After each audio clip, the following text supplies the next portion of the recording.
jeden Track, den du willst. Und unterstütze deine Lieblingskünstler mit SoundCloud Go Plus. Mit der Offline-Wiedergabe kannst du unbegrenzt Tracks herunterladen und deine Lieblingsmusik überall hin mitnehmen. Werbefrei und mit hoher Qualität. Was neu ist, landet zuerst auf SoundCloud. Probier's aus auf soundcloud.com/go.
So, liebe Leute, jetzt ist es bald soweit. Ich muss nur ganz kurz von euch wissen, ob ihr mich sehen und hören könnt. Alles gut ist.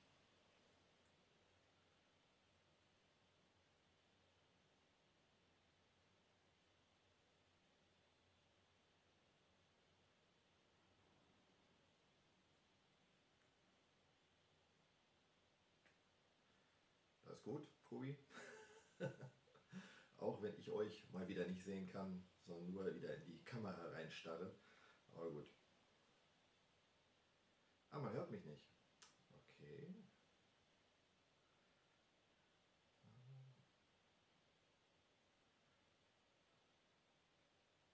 Ah, super. Okay. Also Ton ist auch da.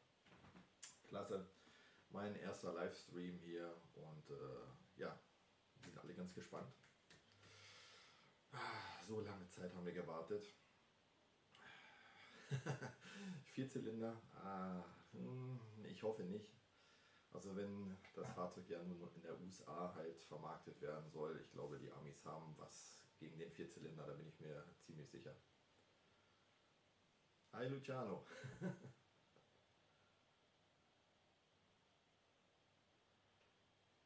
Kann gerne ein bisschen lauter sprechen. Ja.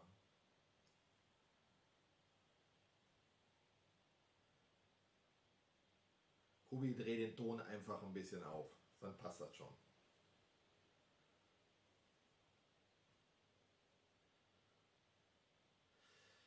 Ja, manuelle Schaltung, ja. Einerseits natürlich wieder Kostenersparnis für Nissan, muss man einerseits so sagen.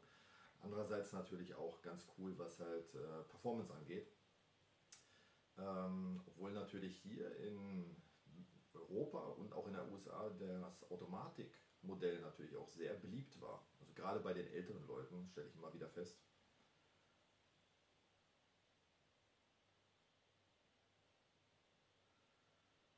So, ja, Ton geht momentan nicht mehr. Ich bin hier schon am Anschlag. Also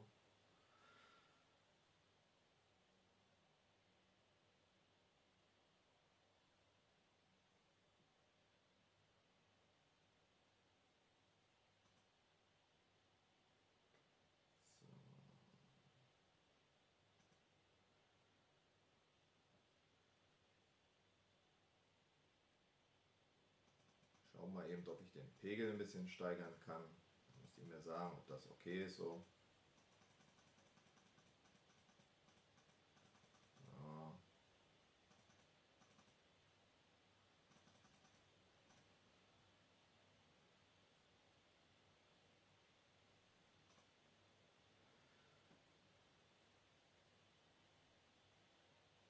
So, ich habe jetzt mal ein bisschen lauter gemacht. Ich hoffe, das ist okay für euch.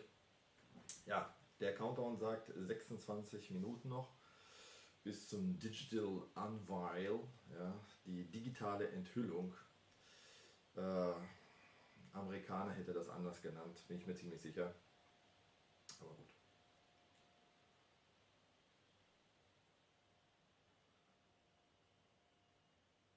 Ah, der Ante Dolic. Guten Abend. Doch sehr viele Bekannte, die man hier im Chat dann doch wieder sieht. Ich finde es ja klasse, dass ihr euch doch zu so später Stunde dazu entschlossen habt, mit mir hier die Premiere sich anzuschauen.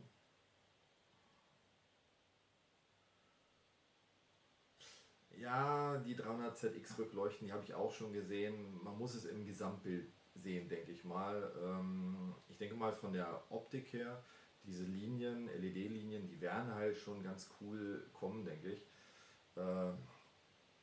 Ansonsten diese Punkt-LED-Geschichte, das ist ja nun wirklich schon extrem oldschool, kann man bald sagen. Von daher, Mercedes, BMW, die machen es ja alle mittlerweile, Porsche ja auch, mit den ganzen Streifen, die abgedrehten Designs. Also mal gucken, wie das Heck tatsächlich aussieht.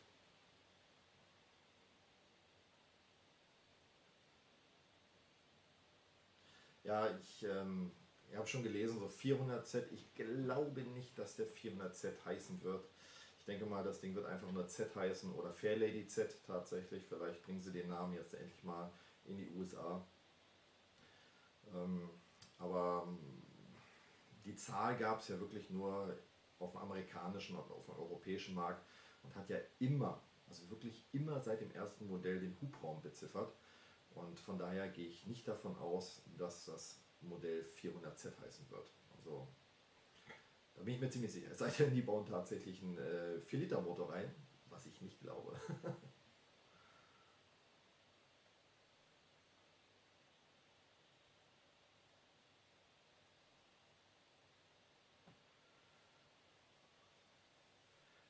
Ja, so kurze Info für mich mal vielleicht, wo ihr herkommt, wäre mal ganz interessant. Also ich habe schon Luciano gesehen aus Holland, den habe ich schon gesehen.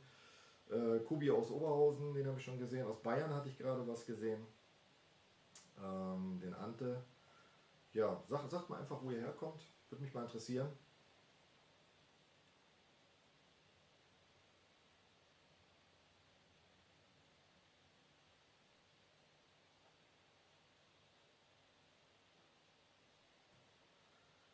Ach, der Leni, auch aus Oberhausen. Ja, Nachbar.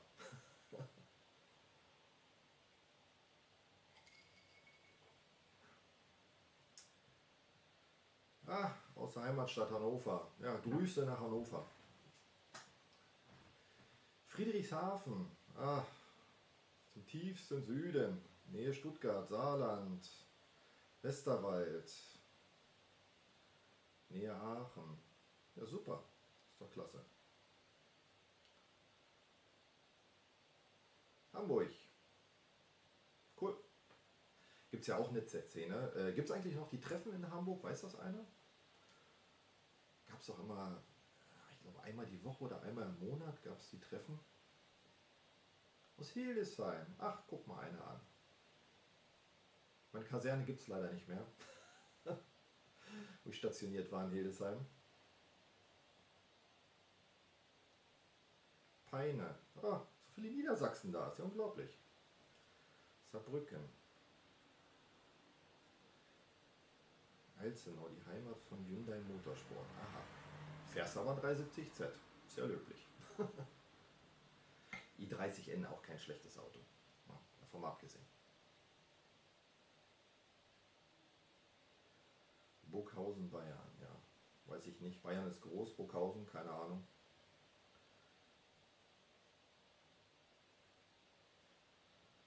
So.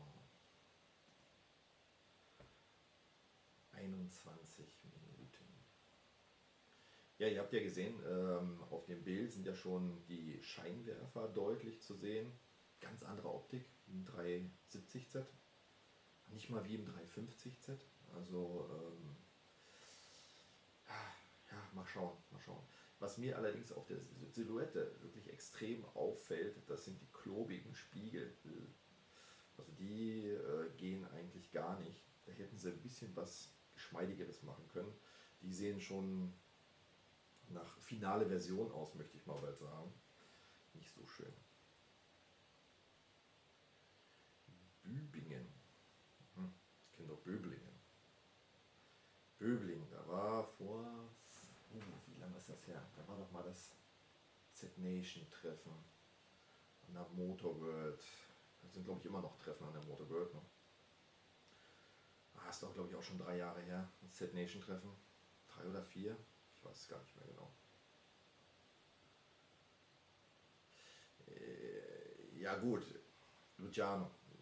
If it's manual, it should be 6-gear transmission, not 7-gear. Rheinberg, habe ich schon mal gehört. Ja, das würde mich echt nicht wundern, wenn Nissan die Spiegel vom 370Z verbaut hat. Ja. Zuzutrauen wäre es Nissan tatsächlich. Ah, aus der Schweiz. Ja, Grüße in die Schweiz. Ja, ich habe ja ihr habt es vielleicht gesehen, das letzte Video mit der Öltemperaturanzeige. Da haben wir uns ja mal die Türgriffmulden halt auch vorgenommen und die Lüftungsdüse da drin. Und ich sag 1:1, ich dachte, ich gucke nicht richtig. Ne? Ich baue so die Lüftungsdüse auseinander, guckst drauf, ich vergleiche die so. Das kann nicht sein. Ne? Da haben die seit 2003 bis heute die gleiche Lüftungsdüse verwendet. Wird bei BMW nicht mal 1 Jahr halten, wird es eine neue Düse geben. Ah, guck mal, David. Ja, 3 Kilometer. Ja, denn wenn Z-Nation-Treffen wieder ist in Böblingen, ne, dann bist du direkt Nachbar. Ja, ist doch super. Ne, wir mussten, glaube ich, letztes Mal Ewigkeiten anfahren. Das war schon ätzend, die Fahrt darunter.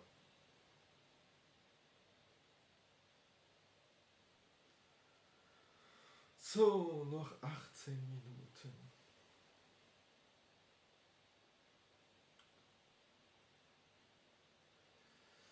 Ja, Z31, ja, muss man mal gucken tatsächlich. Ne? Also, was willst du da machen? Ne? Fahrwerk, Felgen, Auspuff gibt es sicherlich noch irgendwas. Selbst in Japan sind die Teile schon echt rar geworden. Und ja, mit einer frei programmierbaren Steuerung kann man da vielleicht ein bisschen was machen, aber ich würde eher sagen, erhalten das Auto. Ne? Also wirklich halt Zustand erhalten, pflegen, vernünftig warten und vielleicht Fahrwerk, hübsche Felgen, schicken Auspuff oder sowas. Ansonsten nicht so viel dran rumdoktern. Dann hast du was Schickes. Hast jetzt schon was Schickes, ne? Z31 ist ja was Nettes.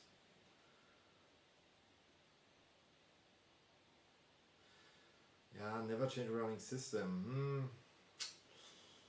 Ich weiß nicht. Ja, sie haben ja viel geändert. Ja, sie haben ja halt eine VVEL in 370Z reingebaut und VVEL gab es ja. Boah, das muss. Wann war denn das? Gab es mal in einem Almera mit einem Neo-Motor. Der hatte eine VVEL drin, also schon echt alt, was sie jetzt wieder aufgelebt haben beim 370Z.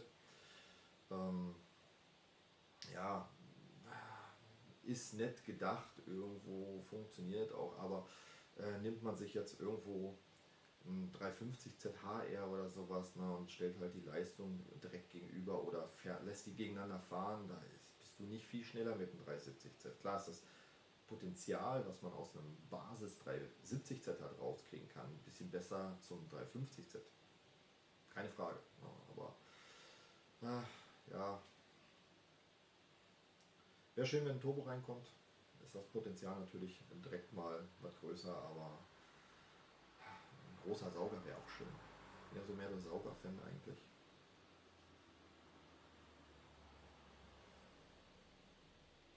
Schwarzes Nilpferd. Das habe ich jetzt noch nicht gesehen. Den Jaguar, ja, das hatte die Katrin, glaube ich, aus Hamburg. Die hatte mal so ein Jaguar-Logo vorne reingenagelt in die Silhouette. Ja, weiß nicht.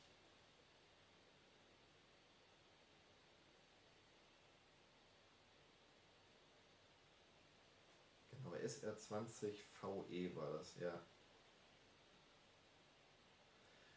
Hey, Restauration für ein Z31, einen vernünftigen Spengler. Also, wir haben hier aus der ehemaligen Team Wabaki-Gruppe, das ist so ein regionaler Club, JDM-Leute, da gab es einen mit einem Corolla, mit einem alten KI30 war das, glaube ich. Der hat eine richtig gute Adresse gefunden, der ihm den Wagen quasi blechtechnisch schön restauriert hat, mit Lack. Das ist echt sauber geworden, das ist echt gut. Ansonsten ist es natürlich Luciano, ja, Turbo is live, ja.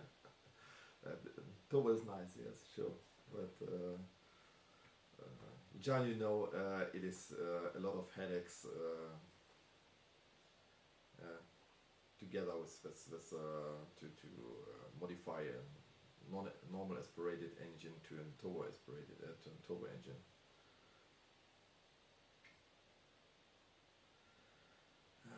Öltemperatur sehe ich gar nicht so ein Problem. Also wir haben tatsächlich ein paar Leute, wo die serienmäßig schon die 120 Grad relativ schnell knacken. Da kann ich nur sagen, Ölkühler reinnageln und da mit Ölkühler an die 120 Grad zu kommen, da musst du ja schon richtig Mühe geben. Ne? Da musst du halt schon bei, ich sag jetzt mal, bei 30 Grad Außentemperatur auf der Rennstrecke rumnageln. Ansonsten haben wir eigentlich kein Problem mit der Öltemperatur. Drift BMW mit dem VQ37 VR. war das ein VQ37? War das nicht ein 350Z-Motor drin? Ich weiß es nicht mehr. Ja, es ist cool geworden. Ich habe gesehen, Michi hat ein Video gemacht von dem Drift-Event, wo er ein bisschen am Ballern war dort. Ist schon cool. Cooles Projekt auf jeden Fall. Ja. Muss ich mir auch mal live angucken. Ich weiß nicht, ob ihr mal irgendwo auf einem nächstes Jahr wahrscheinlich, dieses Jahr wahrscheinlich eher nicht, auf dem Reisbrennen sein werdet oder auf der Asia Arena oder sowas. Da müssen wir uns auf jeden Fall mal unterhalten. Ja, der Q60S Motor, also der VR30 DDTT Motor, 3 Liter V6 Biturbo, hat an sich schon Potenzial. Ihn gab es ja quasi in abgespeckter Form im Q60 und auch im Q50 mit 310 PS waren es, glaube ich. Und ja, gab es dann quasi als große Variante mit den 405 PS. Hat man den kleinen Motor gehabt, hat man relativ schnell auch die 400 PS knacken können. Das heißt, man hatte ein Tuning-Potenzial von über 100 PS nur durch Software. Das war natürlich Bombe. Wenn ja natürlich jetzt der VR30 halt mit den 405 PS oder irgendwas rauskommen wird, dann haben wir natürlich auch noch ein gewisses Potenzial. Das wird aber nicht mehr so riesig sein. Ne? Also 100 PS nur durch Software wird nicht gehen, keine Frage. Ich denke mal eher so 40 PS ist schon machbar, weil aus einem Q60 mit dem Motor mit leichten Modifikationen kriegt man so ungefähr 450 PS tatsächlich raus. Ja, ich habe es ja enttäuschend gefunden, dass der Q60 hier in Europa wieder nur als volle Hütte kam. Ja, das heißt also Automatik und Allrad. Das war halt genau das gleiche Problem wie beim Kia Stinger. Ja, also genau das gleiche, Automatik, Allrad, wo es doch in der USA zum Beispiel die günstigen Einstiegsmodelle gab mit Schalter- und Heckantrieb. Wäre klasse gewesen. Er hätte auch Infiniti bzw. Nissan von diesen Modellen auch deutlich mehr verkauft. Ja, Kia Stinger wird wahrscheinlich, so wie ich gehört habe, auch abgesägt werden. Ja, selber schuld, wie gesagt, hätten sie, in der USA läuft das Ding. In Deutschland, ich glaube insgesamt, ich habe bei einer KBA nachgeguckt, 3000 Mal verkauft, in der USA schon über 30.000 Mal verkauft. Wie gesagt, einfach mal die abgespeckten Versionen hier mit anbieten und dann wird das auch funktionieren.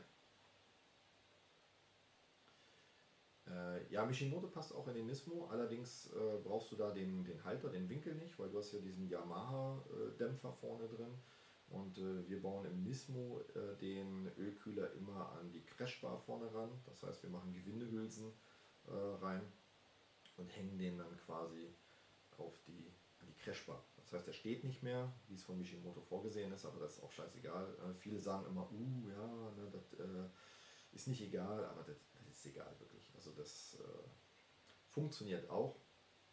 Du hast dann halt kein M mehr draufstehen, sondern ein W. Das ist der einzige Unterschied.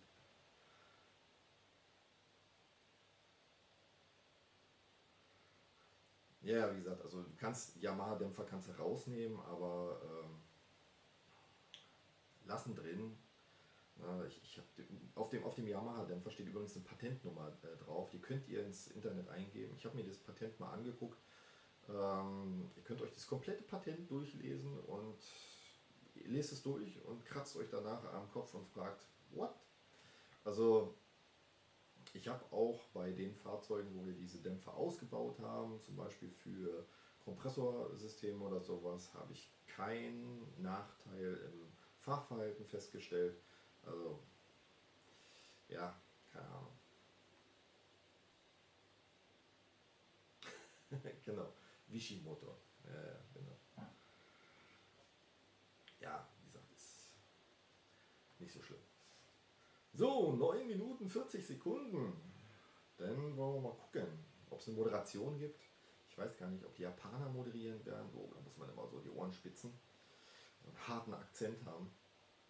Oder Japaner typisch, labern sie einfach auf Japanisch und es gibt nur einen englischen Untertitel. Müssen wir mal gucken gleich.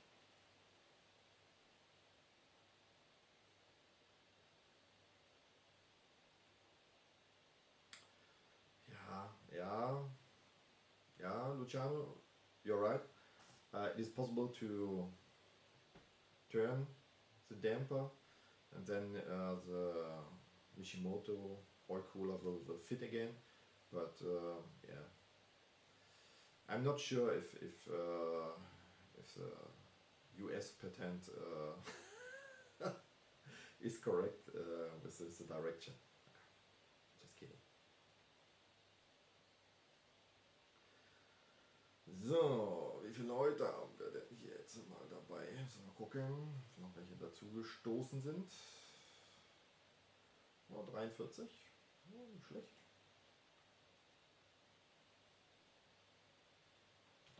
Der Null hinten dran wäre schöner, aber es ist ja auch mitten in der Nacht. Ne? Ja, es ist schwierig auf allen 3 Kontinenten oder Märkten eine Uhrzeit zu finden, die jedem passt. Das wird wohl nicht möglich sein.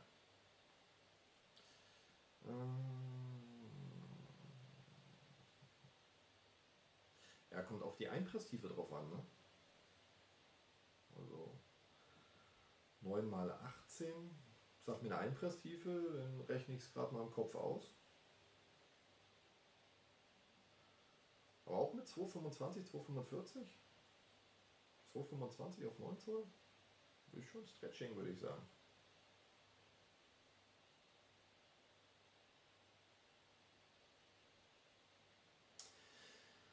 Ja, gut, klar. Der US-Markt ist halt riesig, ne? Also auch für Nissan. Also Nissan hat schon mit Infiniti zusammen einen recht hohen Marktanteil in der USA. Also als ich das letzte Mal da war, da siehst du kaum amerikanische Fahrzeuge. Ja? Da fährt Hyundai, Kia, Nissan, Infiniti, Toyota und die ganzen Asiaten fahren da rum. Und dann siehst du mal irgendwo zwischendurch mal so ein Chevy. Und je südlicher du kommst, desto mehr Pickups fahren halt rum. Ja, also das ist klassisch USA. ET15. Der ET15 kannst du vorne gar nichts mehr machen, würde ich jetzt mal sagen. So hinten, wenn gebördelt ist, dann kannst du hinten, warte mal, 1,5, doch mal rechnen. So spät rechnen ist immer schwierig. 4 durch 2. Ja, hinten kannst du eine 20 mm pro Seite drauf machen. Das geht halt noch, aber dann ist auch Ende. Ne? Wenn du nicht gebördelt hast, dann mit 10 mm.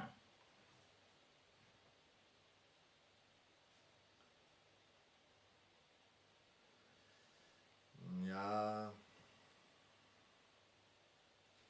Sparpolitik, ja, also es gab ja die Konferenz, ja, der Jahresabschluss, der findet ja bei Nissan immer in der Mitte des Jahres statt.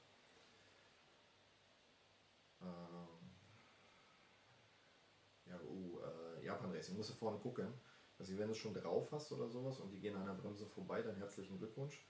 Weil gerade bei Japan Racing habe ich schon einiges gesehen, da musst du vorne nochmal eine kleine 3 mm Spurverbreitung drauf machen, damit die an der Bremse vorbeigeht. Ja, nee, eigentlich nicht. Also vorne ist halt schon, die schon kernig. Ne? Normalerweise sagt man so 9,5 ET22 ist bündig, ne? ET12 ist schon Stance. Da hast du nicht mehr viel Luft dazu. Ne? Also 5 mm Scheibe, musst du aber die Stehbolzen verlängern, ist halt doof. Deswegen vorne lieber gar nichts machen und hinten eine Platte drauf.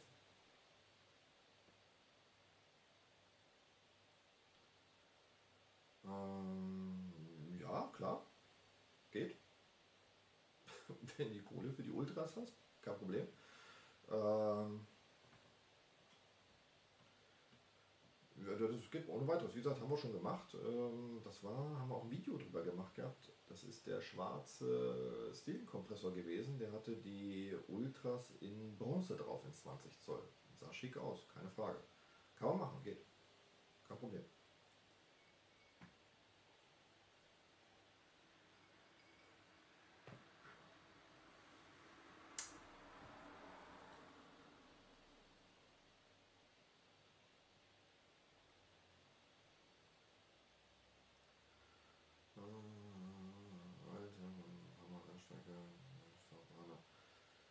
Oh, es tut sich was. Es tut sich was.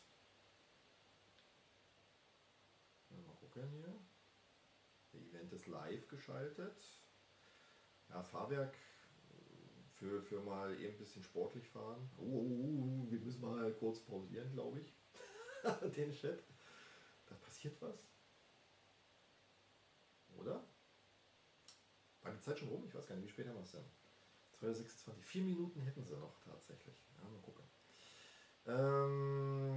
Ja, STX geht. Ne? Dann hast du für 1300 auch noch fast einen Einbau mit drin. Das geht. Ist baugleich zum KW Variante 1. Es geht, wenn es ein bisschen besser für die Kurve sein soll, STXTA.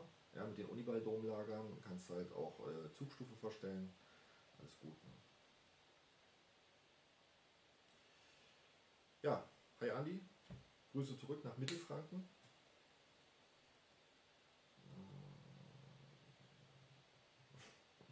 Ja, Steven, Motor machen, ne?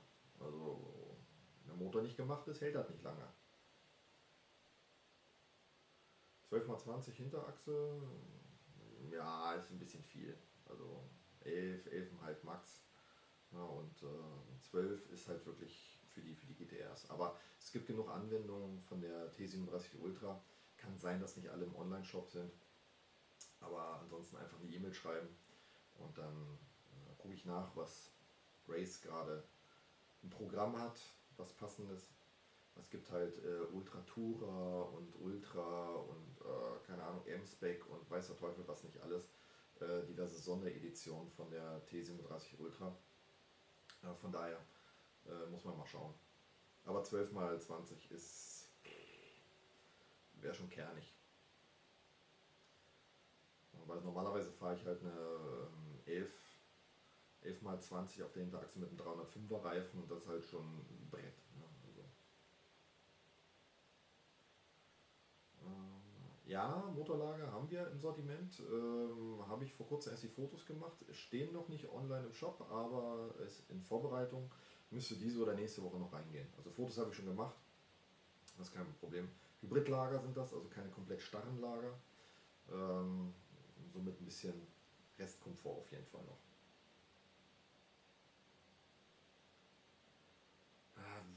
Ja, der DE, ganz ehrlich, ne, nachträglich aufladen, da sind schon etliche mit auf die Nase gefallen. Ne? Also dann lieber ein Saugertuning, ganz ehrlich. Ne? Also es gab genug, wir haben genug Kundenfahrzeuge gehabt, die haben irgendwo anders sich einen Kompressor drauf flacken lassen.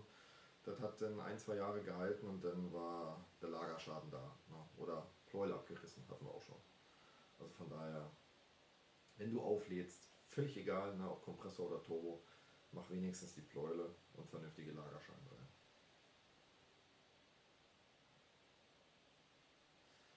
Ja, C28N ist, ja, ist so ein Auslaufmodell, möchte man bald sagen. Das T37-Design ist halt nach wie vor der Bestseller bei Race, also C28, ZD40, optional vielleicht mal. ZD40 ist das modernere Design, hat ein bisschen was von der C28, ich muss hier mal angucken, ZD40.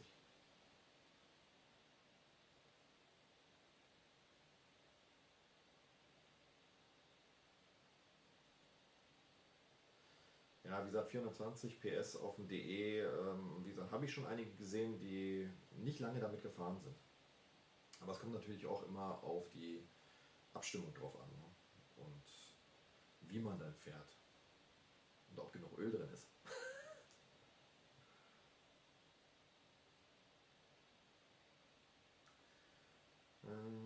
Ja,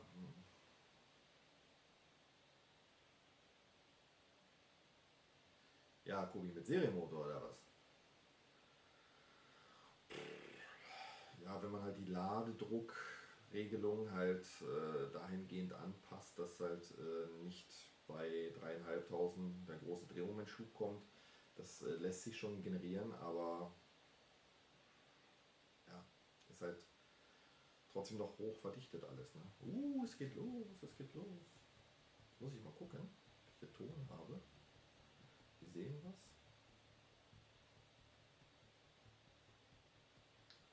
Hört ihr auch was? Ich hoffe doch.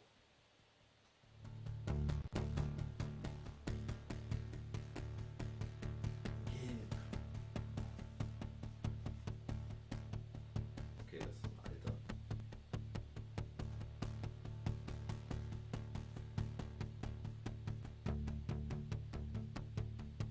Bronzefähigen auf Gelb. Oh, ich habe ein voll digitales Display gesehen.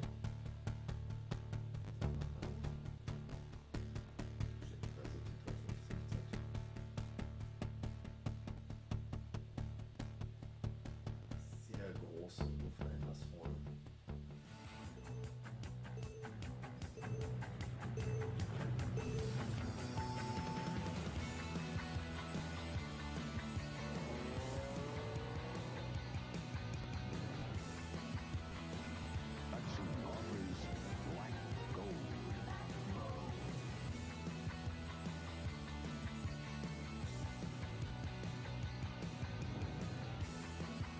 Ja, ich nehme so die einzelnen Modelle durch und den ganzen Logos.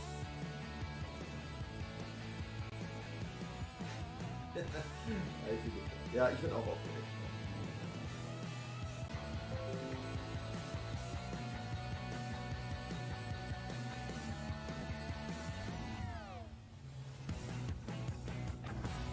Oh, da haben sie tatsächlich einen 370Z für durchgenommen.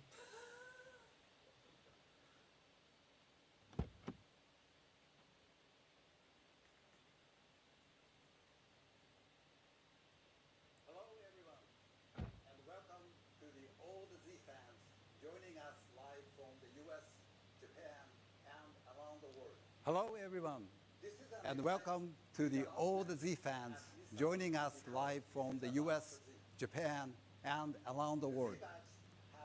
This is an exciting announcement at Nissan because this is about the Z. The Z badge has special meaning to sports car lovers and special meaning to me because my very first car was Ferrari Z. For me, I must say, the Z was love at first sight. It looked so cool, so desirable, and when I had driven it, I felt the connection. I knew I wanted to own one. This was 1993. I finally bought a Z, a gunmetal gray with a T-bar roof, and of course, manual transmission. Just looking at the car was exciting for me. Every time I polished my Z, I would spend extra time admiring my favorite angle, the front 3/4. So as a Z fan, I'm delighted to unveil our Z Proto. The Z, as a pure sports car, represents the spirit of Nissan. It's a key model in our Nissan Next transformation plan, and this proof of our ability to do what others don't dare to do, from A to Z. With the earlier crossover, we've started a new era of electrification and autonomous driving technology. And with the Z, we are bringing drivers the excitement of pure sports car. For Nissan, the Z is our DNA. There's Z in everything we do. The Z shows our passion for emotional design and the joy of driving.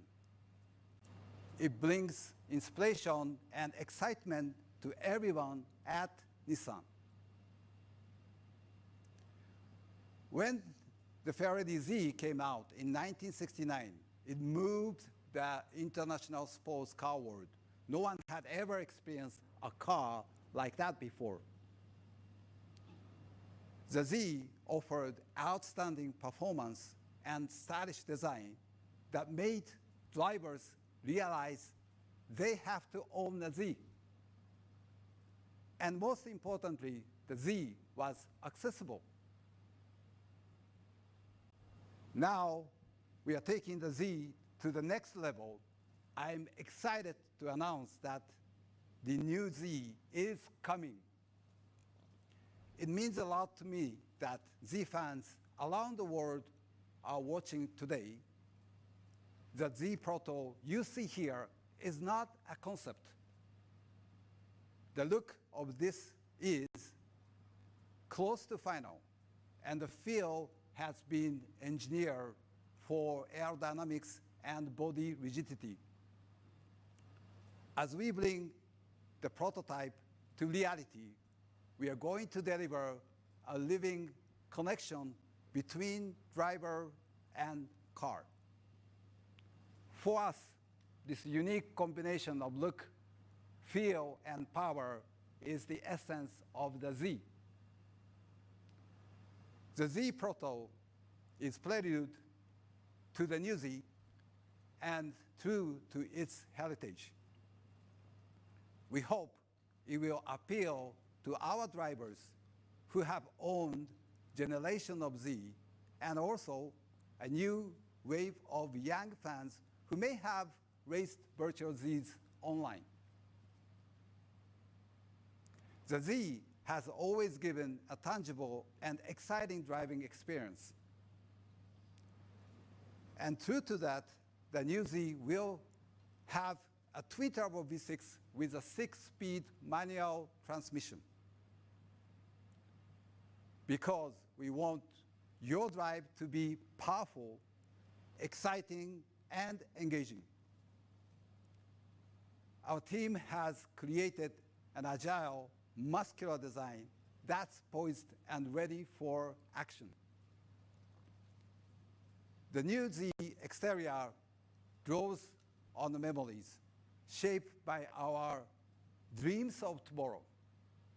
It draws inspiration from the design of two groundbreaking models, the 240Z and 300ZX. When you get inside the Z, you will feel the connection to its rich heritage. And when you drive the Z, you will feel it moving you and Nissan into the future.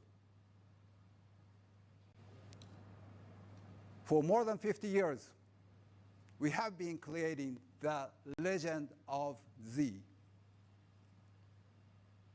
I'm glad you're with us for this exciting chapter. The new Z is on its way. Thank you.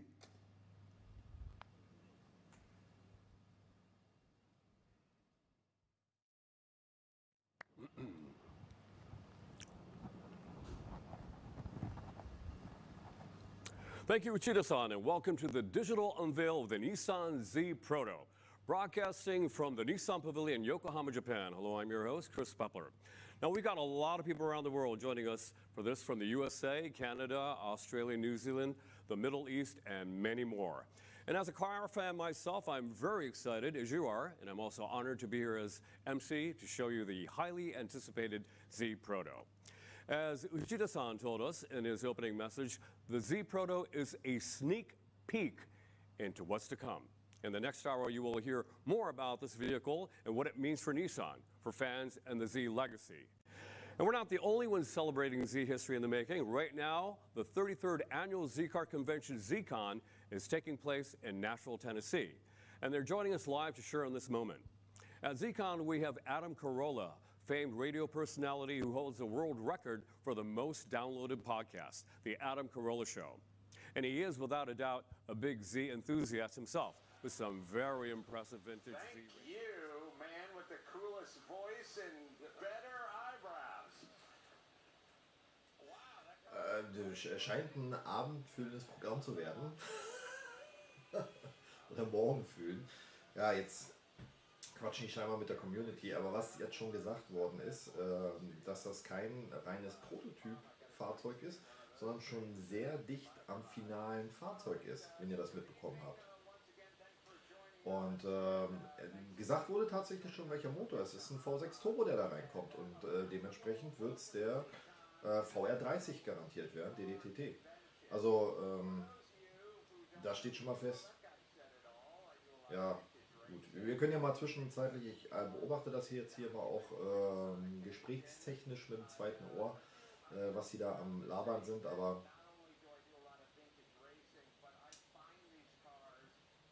ja, also den Typen kenne ich zum Beispiel nicht, keine Ahnung, wer das ist. Aber der hat wohl irgendwie eine Sammlung an alten Rennfahrzeugen oder irgendwas von Nissan. So, mal schauen. Was mir jetzt schon mal sehr gut gefallen hat, die Farbkombination Gelb mit Bronze geht eigentlich gar nicht. Also ich habe keine Ahnung, was sie sich dabei gedacht haben. Aber die Felgen sehen cool aus. Ja? Auch, dass sie da weiße Schrift drauf gemacht haben. Ich habe zwar jetzt nicht lesen können, was da jetzt drauf stand. Aber Form, Silhouette finde ich klasse. Der Lufteinlass vorne, der ist wirklich sehr gewöhnungsbedürftig, sehr rechteckig. Ja, also da muss man mal schauen, ob das wirklich dann so bleibt oder ob die das ein bisschen formschöner machen. Das müssen wir tatsächlich mal schauen.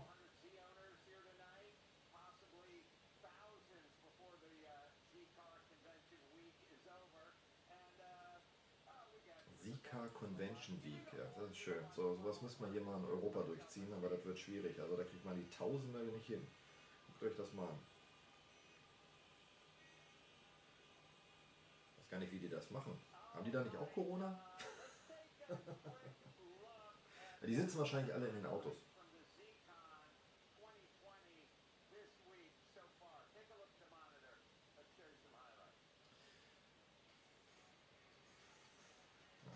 So. Ja, Z-Treffen in der USA. Na guck mal, wenigstens ein paar mit Maske dort.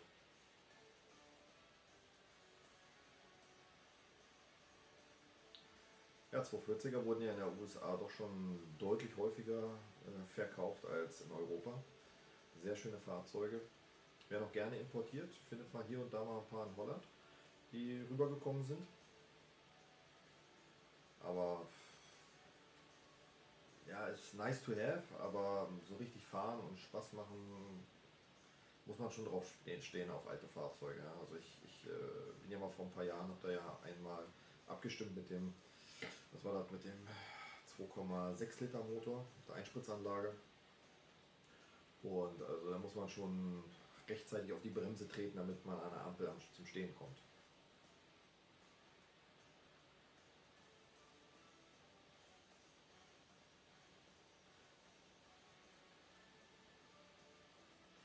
Ja, ich finde find den echt schick, muss ich sagen. Also, wie gesagt, vorne, ja, Kühlergrill. Dafür gibt es Tuning und Aftermarket, ne? Andere Stoßstange dran genagelt und gut ist. Also, da lässt sich sicherlich was machen. Also, ich bin mir ziemlich sicher, dass da Muse oder keine Ahnung, Varis bestimmt schon angefangen hat zu zeichnen. Ich bin mir auch ziemlich sicher, wo das herkommt, weil wenn ihr euch mal den 240er anschaut, ne, das Kühlergrill, das ist zwar nur so hoch, ja, das ist deutlich ja, dünner, wenn man so will, aber das ist genauso eckig gewesen. Ja. Aber man muss ja nicht unbedingt von 1968 ein Designmerkmal übernehmen. Obwohl beim Logo haben sie es jetzt gemacht.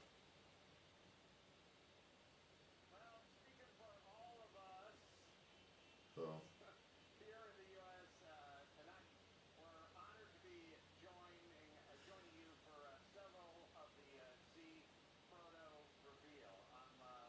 Steven, ja, Vorher 30 DDTT heißt der Motor.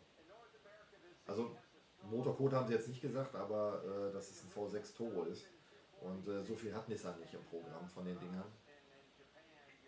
Und die werden garantiert kein GTR-Motor da reinflacken.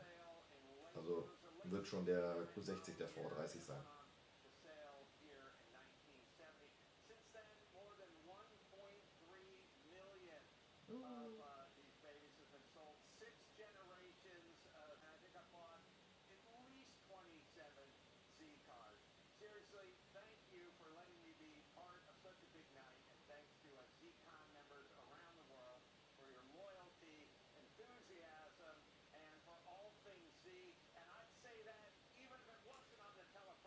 Ja, achso ja, der Stream war kurz weg, irgendwie, keine Ahnung warum. Müsste aber alles wieder gut sein.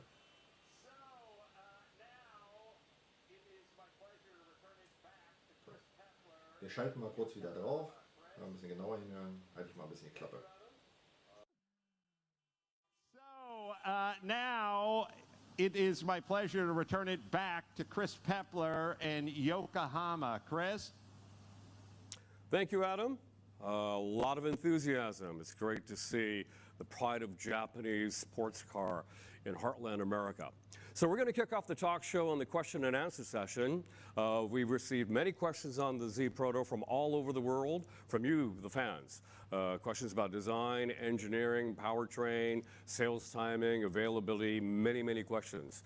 And it's great to see. Hey, how are you guys doing?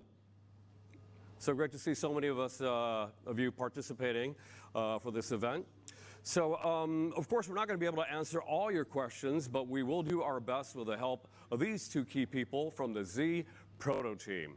Let me introduce you to Alfonso Albaisa, Senior Vice President of Global Design, and Hiroshi Tamura, Chief Product Specialist of the Z Proto. Fantastic. You, it's a beautiful, beautiful, beautiful car. Thank you so much. You must be, you guys must be so proud. Yeah. So, Alfonso, can you show us around? Tell us about the car. Sure. I mean, right off the bat, I really want to thank the thousands of people joining us today and all the enthusiasts and love we've been feeling actually on social media up until this point. And so let me walk you around some of the big points that as a kid, that Adam mentioned 1970, I was a kid around 7 years old in Miami, and I saw this for the 240 for the first time, and that memory is so still in me that when we had the chance to make a new one, naturally this came out. So one of the things that were so important is at a glance, we wanted this long bonnet and this Z type of low slung cabin silhouette. And one of the key points on that is that as you get up close to the car, the volumes, the hood bulge and the fender must be higher than the trailing edge of the roof line, which you see here. And as soon as with engineering and our design team, we were able to capture that, right away we started to feel that yes, we have something here.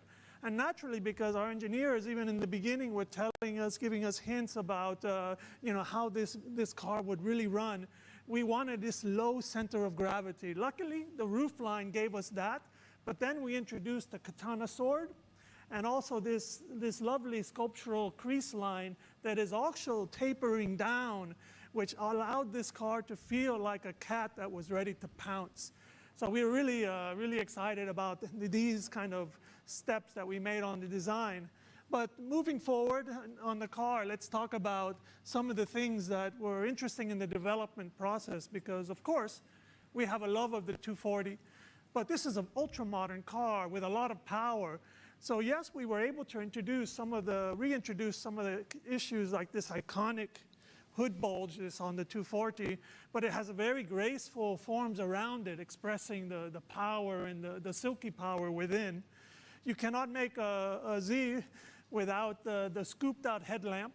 And actually, we thought about how to make the headlamp feel like tomorrow, but also invoke some memories. And what we took inspiration from the special version that came out a couple of years later, where they put a clear lens on the 240, and that actually in the sunlight, the reflections that around the car broke the pure circle of the headlamp into two. And we thought, this is it. This is how we're going to do it. So we did ultra-modern technology, but at the same time feeling like the 240. And to be inspired by the memories, the parting line, the hood, the cheekbones, all must create the grille. The grille is not an artificial element. It's the result of things that around it. So that's the front. Let's take a walk around to the back. So as I mentioned, the roof line tapering back, and this cut off rear end, which is very 240. But about 31 years ago, my first trip to Japan, I opened the studio door. I just joined Nissan, and 300Z was a clay model in the studio. And actually, I wanted to go home and restart my life because that was so modern, I couldn't believe it. So naturally, some of the sensual, simple elements, and this sense of high tech is very much 300. But in the Proto, we use the capsule element from 300, but of course it's an edge-lit LED to give you this, again, this sense of tomorrow. And why don't we step inside, because here is also an interesting twist.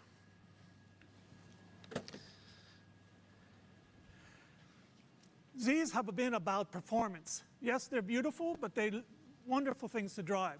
So what we did here is that we took the purposefulness of the 240 and wrapped it around the body. So when you get into the Proto, you will feel the car is part of you. All the elements are right at your eye level. So as you're driving, you can keep your eyes on the road. And we've introduced modern era things. We have a full digital meter. And of course, we have our information in the center. But everything is organized horizontally and has a purposeful beauty to it. So these are some of the things that we'll have much more time to talk about a little later. But I cannot stop this kind of brief introduction without talking about the meaning of the color. Because 240 had a yellow, my wonderful 300 had a yellow. But at 30 years ago, the technologies with the paint really created a situation where the designers had to desaturate the yellow for the 300Z. Using modern technologies, we were able to add pearl and add these technologies of modern day and keep the yellow. So when you see this car go outside, this color comes to life in an amazing manner. So really happy to walk around this with you today. And I know we'll have some more time to talk in detail, but I really want to thank you for being lovers of Z and supporting us all the time. So thanks a lot. Thank you.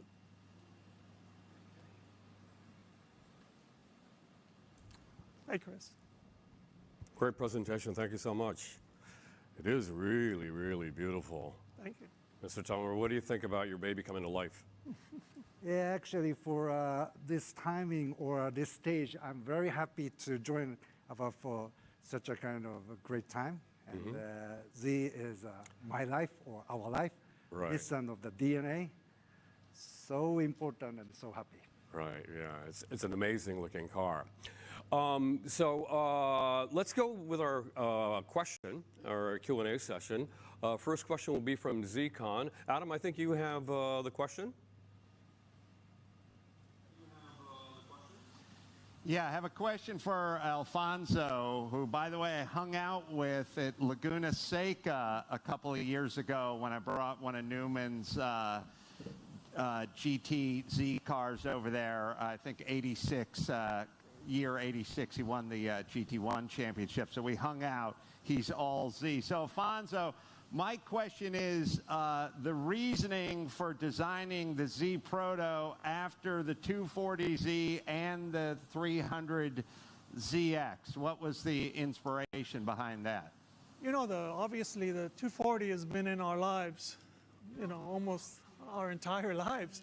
And so it's always been natural, but, you know, I think we've been involved with the development of many Zs, including the 350. Where there was actually a proposal that was also a bit of an homage. But the timing now, I don't know, you know, that's the beauty of creating objects, that the context of today and the meaning of today really made us gravitate towards the beauty and the simplicity and the deep meaning of 240 for the company. So it was very natural, and every time we drew it in a modern context, it was very exciting for us. And then the 300, because it really represented an epic break in sports cars.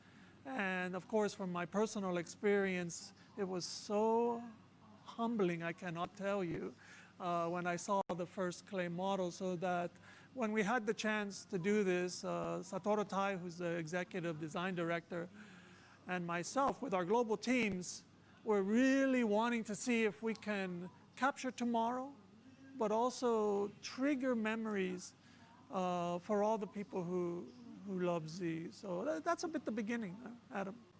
Thank you for that question. Adam, does that answer your question? It certainly does, and I have one more for Tamura-san, if that's okay. Okay, go ahead. Can you share why it was important for you and the development team to ensure this Z had a manual transmission when other OEMs have left it out? Oh, it's a tough question, but just my blood says it's must have a manual. You know, the sports car driver loves manual transmission. And, you know, manual transmission of changing the gear, synchronized to the car. My body is contact or connect to the car, my partner. That is very important for key elements. Naja, das ist jetzt aber eine Ausrede gewesen, oder? Warum da jetzt eine manuelle Schaltung drin ist. Also ganz ehrlich, das ist doch keine Begründung. I think.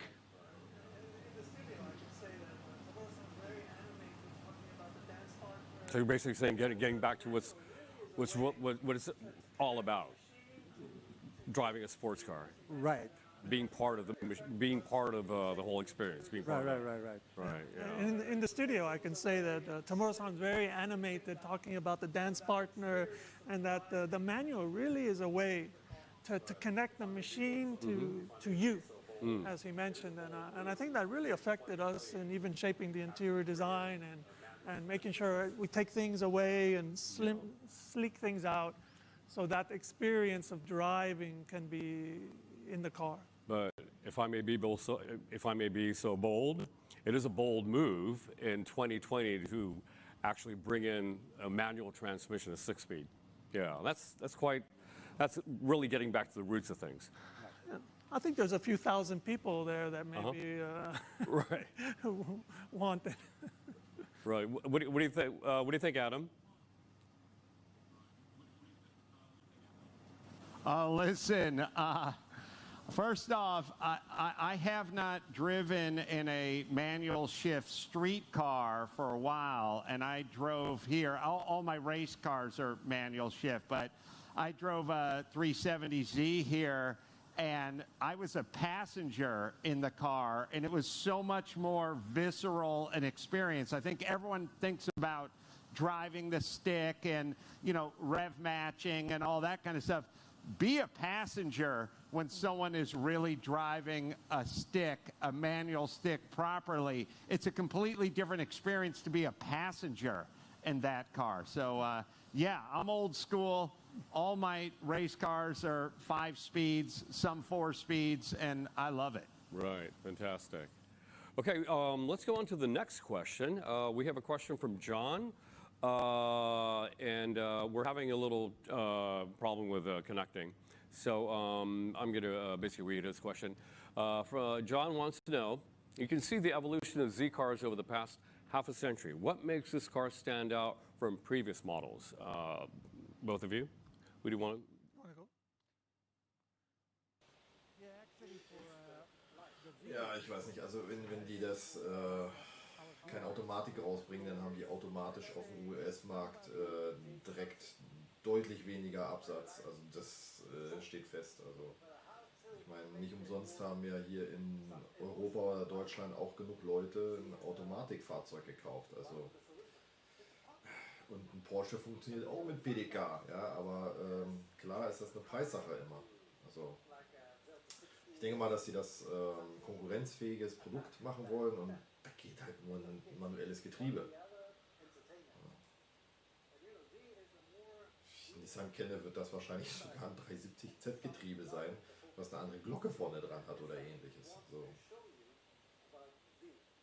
Ist ja nicht schlimm.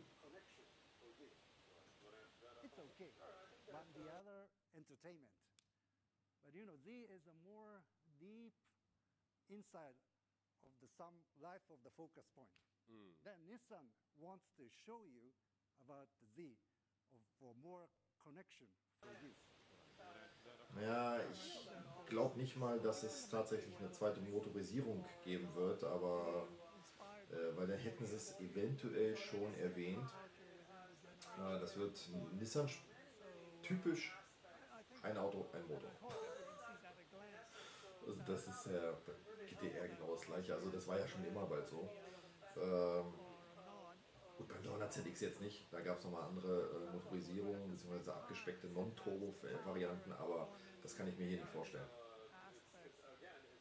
Tomorrow, so I think that in essence will stand out and really help complement the portfolio, the family of Z cars. So that was our motivation.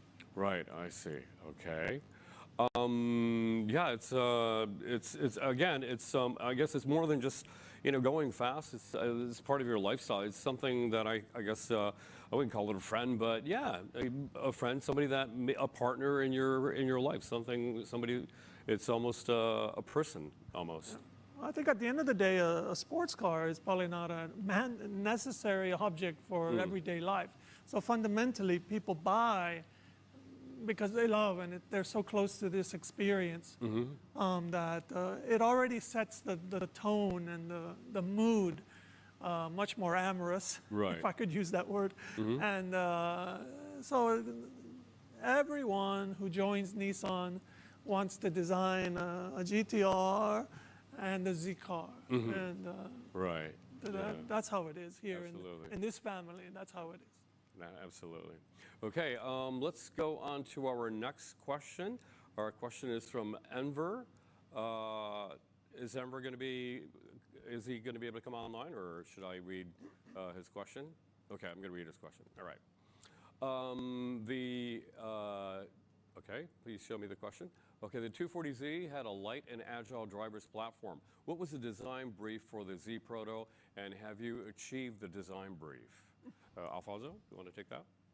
Yeah, of course the 240 is a different context, except if you think about the cars relative to the 240 at that era, it was very modern. We of course think about it now as a homage car, but so it was breaking all the grounds. It was super lightweight, as the question asks. And when we started hearing from our engineers, we wanted a very wide. Ja, ich bin mir ziemlich sicher, dass die sich mit den Fragen zurückhalten sollten, was halt Fakten angeht. Sonst hätten die schon längst gefragt, was für ein Motor ist da drin, wie viel Leistung hat der, wie viel wiegt der. Aber ich denke mal, da wurden die alle gebrieft, dass sie genau das nicht fragen sollten, weil das wahrscheinlich zu dem Zeitpunkt noch nicht mal 100%ig feststeht. Mal gucken. Are exactly in the brief to be a 240 because it's a super modern experience when folks get in, and it's going to be thrilling. I can't. But thank you for acknowledging. Yeah, acknowledge about for 240Z is nice elements, but I think about for all of the contents, which not only 240Z. By the way, I had a 240ZG over fender or a nice long nose. That is so exciting design. But for 300ZX or even the current model of 34, the shape silhouette, all of the elements, all of the DNA we install. That's I believe about for don't stick about only 240Z. All of the babies are Nissan's DNA. All of them, right? And this baby encompasses all the predecessors. Right. Especially because we're drawing more on memory than specifics. Ja, Laberababa, um DNA und dass in jedem Z halt die Nissan-DNA drin ist, etc. Ja, gut. Ich bin auf die nächste Frage gespannt. Vielleicht wird hier ein bisschen was interessanter. Sollen wir mal gucken.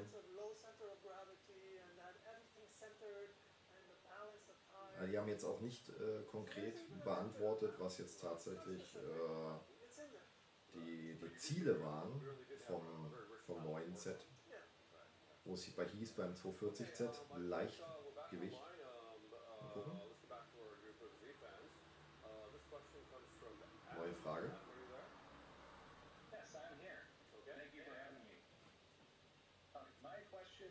But you really did have a very rich palette to work from. Yeah. Right, absolutely, right. Okay, I think we're back online. Let's get back to our group of Z fans. This question comes from Adam. Adam, are you there?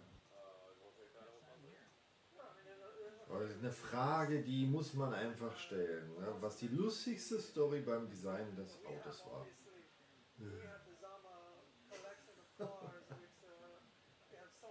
Es fällt einem auch sofort ein, so eine Frage, wenn so ein Auto neu vorgestellt wird.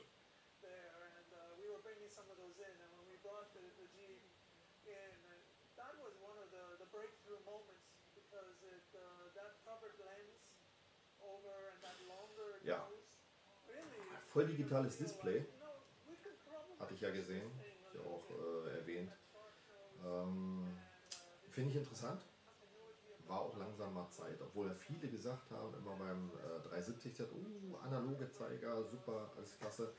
Aber als ich neulich den Supra gefahren bin, das ist schon schick, na, keine Frage. Obwohl ich jetzt in dem Prototyp gesehen habe, dass das Schwarz halt nicht wirklich schwarz war. Das hat schon so ein bisschen LCD-mäßig halt geleuchtet. Das fand ich jetzt tatsächlich nicht so schön. Also man muss tatsächlich mal schauen, wie das digitale Display nachher tatsächlich ist. Also das kann natürlich auch ganz böse nach hinten losgehen. Aber müssen wir mal gucken. Ja. Hinhaltetaktik, ja. Das ist genau. Zeit rumbringen oder was? Keine Ahnung, ich weiß nicht, was das soll mit den Fragen. Aber gut. Hat mal einer von euch die Präsentation des Dodge Demon gesehen? Das ist eine amerikanische Demonstration gewesen. Das ist Wahnsinn. Das müsst ihr euch mal bei YouTube angucken. Nicht jetzt, später, aber gebt einfach mal ein Dodge Demon Präsentation. Mega, richtig mega.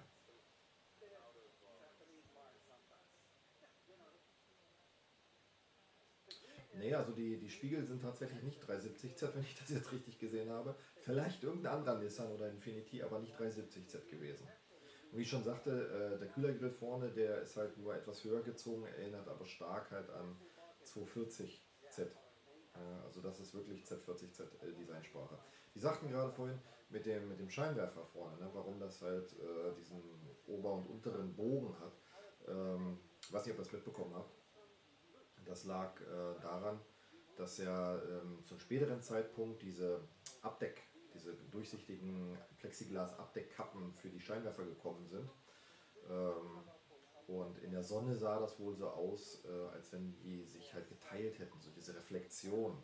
Und das ist dem Designer da irgendwie in den Sinn gekommen und danach hat er quasi den neuen Scheinwerfer designt.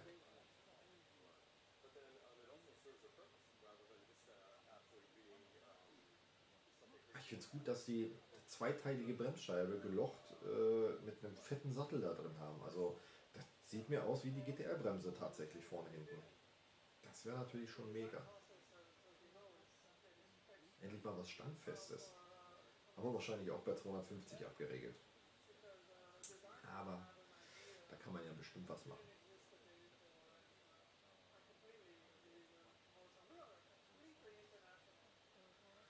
Na, ich glaube nicht, dass sich die Millennials sich das jetzt hier reinpfeifen. Das kann ich mir nicht vorstellen. Das ist so ein, bei uns hier zumindest in Europa, so ein Spaten- und Nischenfahrzeug. Wenn du morgen einen 20-Jährigen, 25-Jährigen fragst, ob er sich den neuen Z angeguckt hat, dann sagt er, was, Z? Ich hatte vor 2 Wochen hatte ich einen alten Opa da, der meinte, was denn die ganzen Opels bei mir auf dem Parkplatz machen.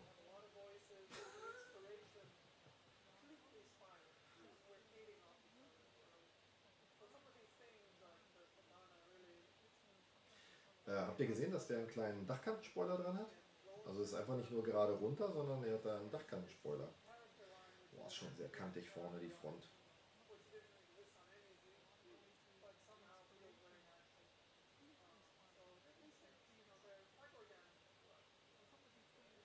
so einen seitlichen Lufteinlass, der wäre ja nicht schlecht gewesen, wie beim Nismo, ne? Diesen vertikalen Lufteinlass vorm Kotflügel. Und nächste Frage. It somehow feels very natural. So these things, you know, they're quite organic. Right, yeah, okay. Well, I think that answered your question, Adam. Now let's go to Lourdes. Lourdes, are you there?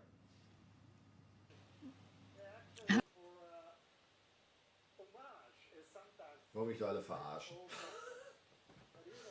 Wie Nissan die Balance gefunden hat zwischen den alten Fahrzeugen und den Innovationen für neue Fahrzeuge.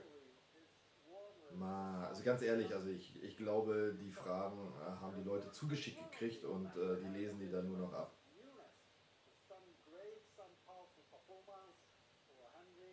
Ah, okay. Ja, okay, alles gut. So ein Rapstar. Z. Alles gut. Da habe ich nichts gesagt.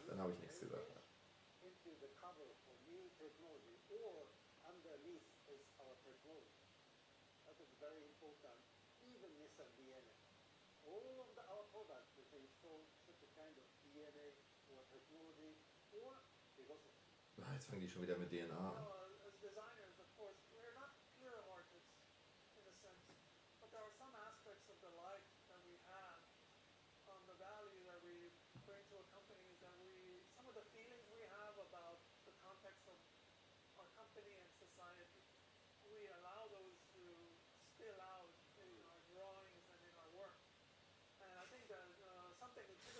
Ja, also die Fragen.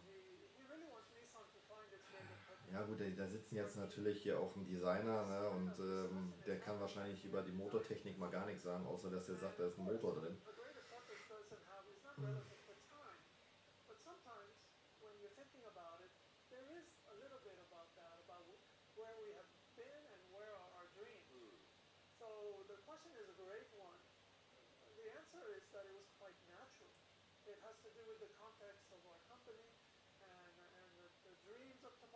Ja, ich weiß nicht, also ich hoffe, die laden noch ein paar andere Leute ein, die ein bisschen mehr über die Technik erzählen können. Und dann hoffe ich, dass irgendeiner von Autobild oder wer auch immer, keine Ahnung, das Ding mal, ich denke mal, das wird Nissan selber machen, mal über Nürburgring drüber prügelt. Und einfach mal da eine geile Zeit in den Asphalt stampft, aber mit manuellem Getriebe wird das schon stramm, da eine vernünftige Zeit hinzulegen.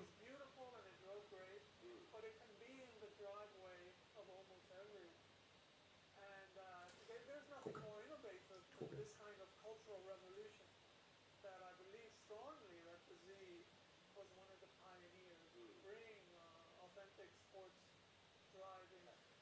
So ein Dach, ja.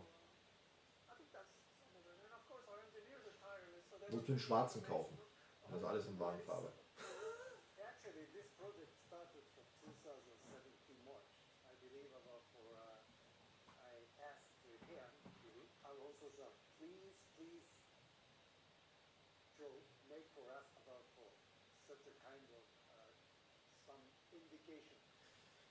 So, ich lasse die mal ein bisschen noch labern.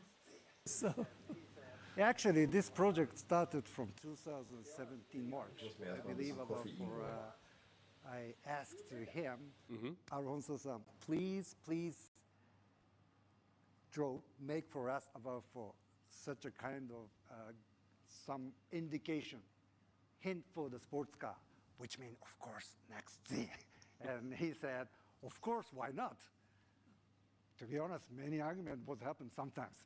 But we did that because Nissan DNA says we must do for the audience, for the customers. And I think he is being a little bit not descriptive. I hear a knock on my door, the door opens just a little bit, his smiling face, Pancho, can I bother you?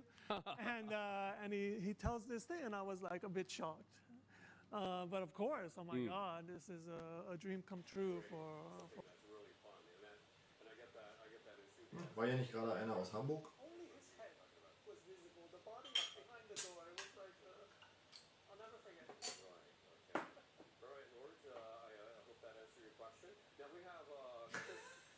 Ja. Irgendwie die nächste. Oh, nächste Frage. That's really fun, and I get that enthusiasm, you know, the adrenaline. Only that his Z's head talking about. was visible. The body was behind the door. It was like, I'll never forget it. Right. Okay. All right, Lords. I hope that answered your question. Now we have Carl at ZCon. Chris, are you there? Okay, Adam. Is Chris with you? Good evening. Hello, Tamura-san, Alfonso out there. Good to see you guys again. How are you guys doing out here tonight at ZCon 2020 out in the field? Adam, thanks for joining us. Oh, It's a fun listen. time. I would have been here anyway. I didn't even know this thing was going on. I'm just like hanging out in fields with Z's. Absolutely, and if I could, I think I have a question for the guys over there in Japan. Alfonso, I don't know if you know this, but I bumped into Tamura-san more than once, so this question is aimed more for you. The Z-Car community out here, all these great people that are honking and flashing their lights and enjoying the Z-Con week, have been anticipating a beautiful new Z-Car for quite some time. There's a huge appetite for it. And I'm going to ask for your opinion, what do you think, out of everything that you've done with Proto Z, what are the elements of this new Z that you believe will most excite those enthusiasts out here enjoying this launch event and will enjoy the new car? Oh, thanks for the question. And yes, vicariously. You want to jump in, sir? Yeah, sorry. Carl-san, Chris-san, can you hear me or can you see my face? Yeah, long time to not see you. It's a honor to for the questionality from you. More future, some excitements, like how Nissan to survive about for such a kind of difficult work. Ja. Show me about Also der Chef des Z-Owners Club USA hat wieder auch eine Frage gestellt, die Alfonso's office. nicht gerade der Rede wert ist. Yes. Gut. And now here it is.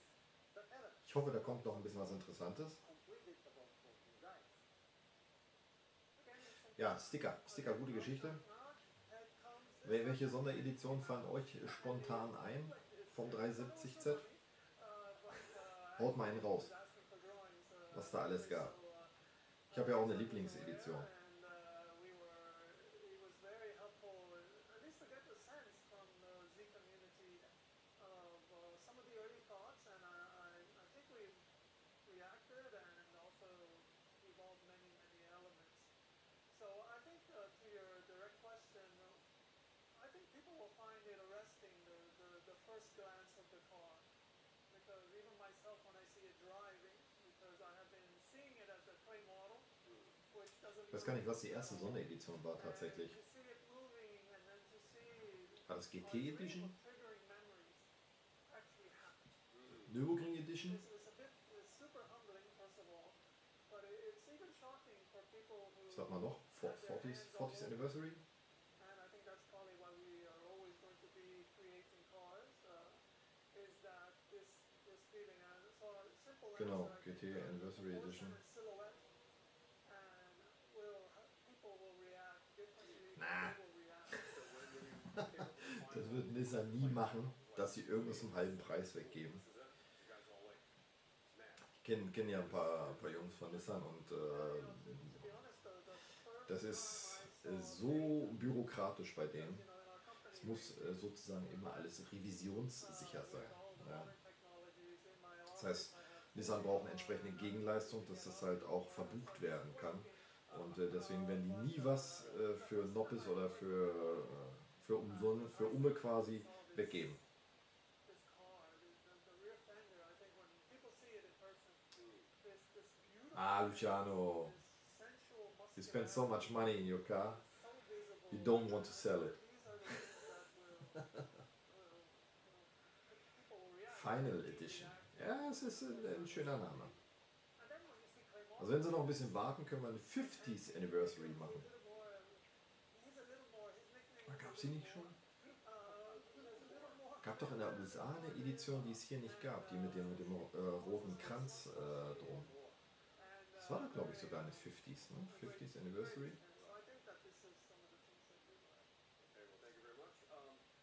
Oh, noch eine Frage. Oh, you then start enhancing and make it, okay, a little more. He's a little more. His nickname is a little more. Because a little more Fender, a little more this. And Moskoshi. More. And very a great experience. So Right. I think that this is some of the things that you will. Right. Okay, well, thank you very much. We have another question from our... Ich denke, was sind denn das für Fragen? Jetzt fragen die, warum der Z eine Sportwagen-Ikone ist.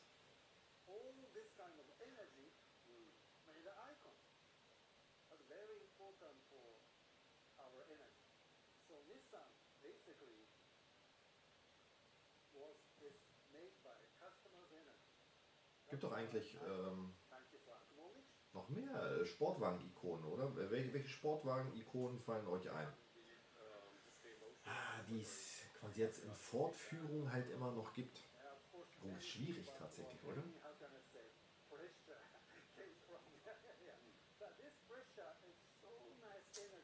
Ford GT.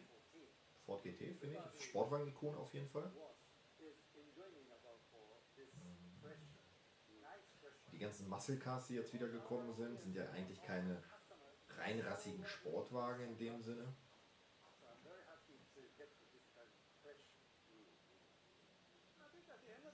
Gibt bestimmt noch ein paar. Wenn euch welche einfallen, einfach mal in den Chat rein. MX5, jo, MX5. Aber der ist, der NA, der ist doch deutlich später rausgekommen. Das ist doch bestimmt 80er Jahre gewesen. Mein Elber. Ja. Alpine, ja. Okay, gab es 2 Modelle, ne? Oder 3 insgesamt?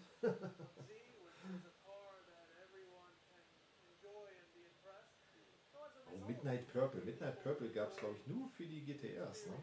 Habe ich noch nie auf dem Z gesehen. Nur in Folie mal oder nachträglich drauf. Bayside Blue. Ja. Meint er wirklich, dass diese Farben werden wiederkommen? Ich weiß es nicht.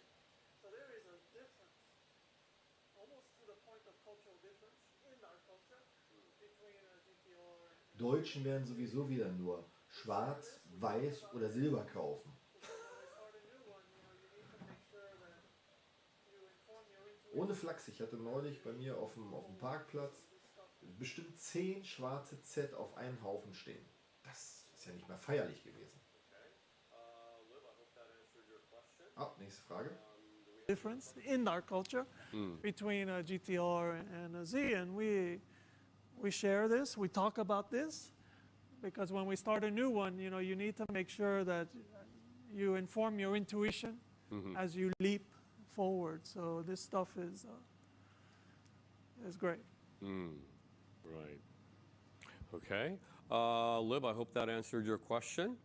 Do we have another question from our viewers?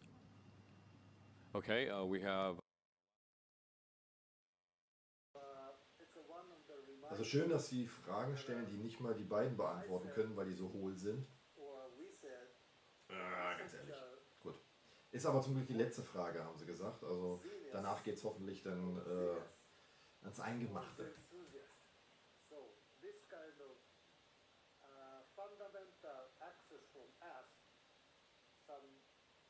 Nissan wants to show about for our philosophy. We have some area, but even we have the. Also ich finde es ja schön, dass ihr mutig bei der Farbe seid, aber welche Farbe hat euer aktueller Z dann? Kubi weiß ich, der fährt einen schwarzen. Filippo weiß ich, der fährt einen weißen. Luciano fährt einen weißen. Wonderful. We have a lot of technology, so when we make a car, we are lifted by technology, but also the voices that reach us. Where maybe 20 years ago, you a bit were designing in isolation, or you did some product planning does a survey, but we are getting information all the time. And especially with the Z enthusiasts are constantly feeding us with information, opinions. Sunset Orange. Hatte meine auch, beste Farbe beim 350Z ever. It helps us because, you know, I'd like to paint a picture of what our life is like. So Design Center is around 500 people. And right next to us, there's a big building, 9 floors high, full of engineers. And there's a bridge connecting us. And all day long, teams of engineers are coming in. Ja, aber rote Nismos, die sind so selten und die sind echt schick. Aber das geilste Rot ist tatsächlich halt vom ganz neuen Modell, vom 370Z oder halt vom HR das Rot. Auch sehr schick.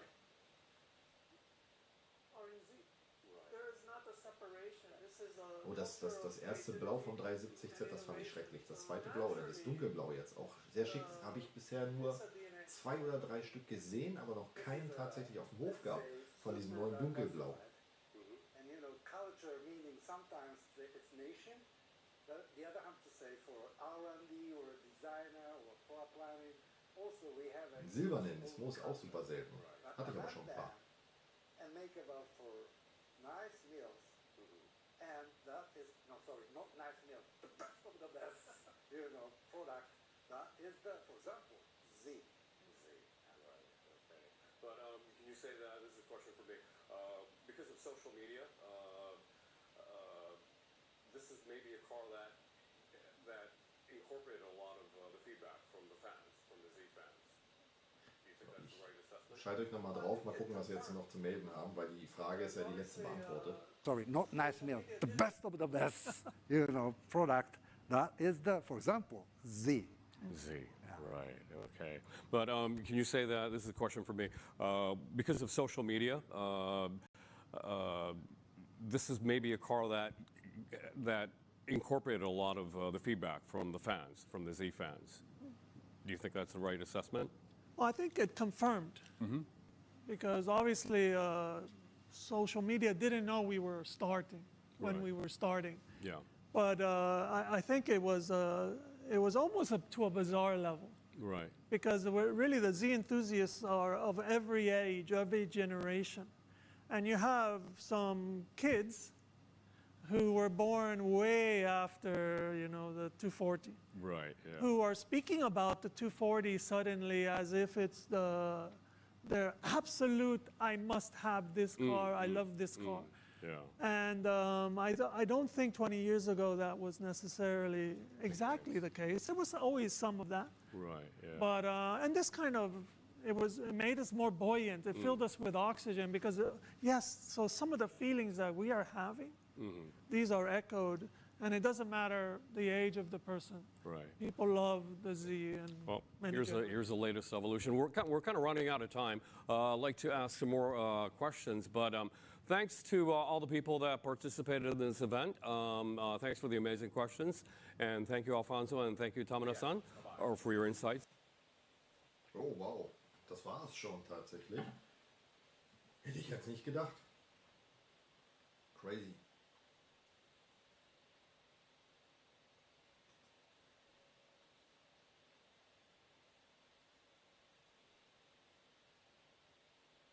Okay. Was haben Sie jetzt noch gesagt? Im nächsten Monat kommen ein paar mehr Informationen. Aber ja, haben sich recht bedeckt gehalten. Von innen hat man jetzt auch nicht so viel gesehen. Ja, also vielleicht gibt es noch ein paar Jungs, die ein paar Screenshots vielleicht morgen, übermorgen hochladen. Mal gucken.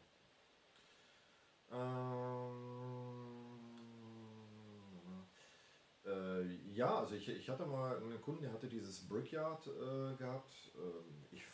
Grundsätzlich finde ich Mehrfarben immer nicht schlecht, aber wie gesagt, der schnöde Deutsche greift halt immer zu den Standardfarben, schwarz, weiß, silber. Ja, also klar, wenn du nicht mehr Auswahl hast, klar, Folie hilft, keine Frage, aber dann ist halt schon schwierig. Ne? Die Amerikaner sind da scheinbar etwas, wie soll ich sagen, mutiger, was die Farbwahl halt angeht.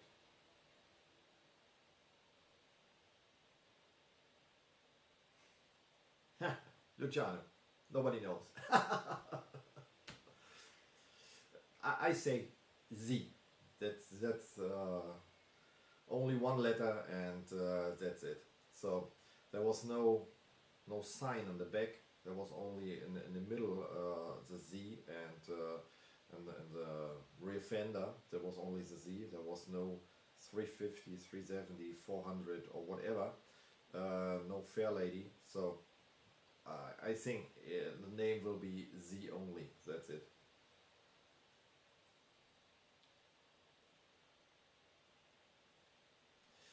Ja, Philipp, also bis ein Nismo rauskommt, du weißt ganz genau beim 370Z, wie lange das gedauert hat, bis da ein Nismo auf den Markt kam. Das wird wahrscheinlich nochmal 1-2 Jahre nochmal on top nach dem Release sein. Ich glaube nicht, dass sie zeitgleich rauskommen. Im Leben nicht.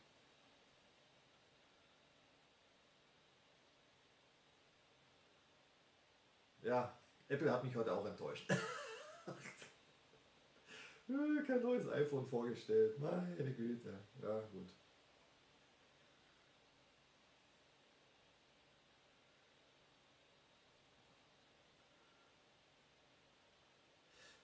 Ja, tu dir keinen Zwang an. Also wenn das jetzt nichts Verbotenes ist oder sonst irgendwas, kannst du ja gerne noch einen Link reinnageln. Habe ich nichts dagegen. Wenn es denn mit einem Z zu tun hat. Echt? Habe ich gar nicht gesehen. Fair Lady Z stand auf der Heckklappe. Muss ich mir gleich nochmal angucken. Gut, ja dann, wie gesagt, wird wahrscheinlich beim nächsten Z keine Nummer mehr davor stehen.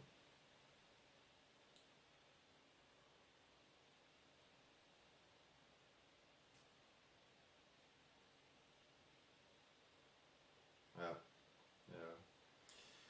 Ja, wie gesagt, also mehr Farben. Grün, ja. Also ich weiß nicht, gab es mal. Es gab in der USA, glaube ich, mal ein 240Z in Grün. Das habe ich, glaube ich, mal gesehen. Aber ja, solange es nicht, wie die Amis immer das lieben, ne, grünes Auto und grüne Innenausstattung oder blaues Auto, blaue Innenausstattung machen, da habe ich denn nichts dagegen. Innen schön dunkel fand ich jetzt schon mal nicht schlecht.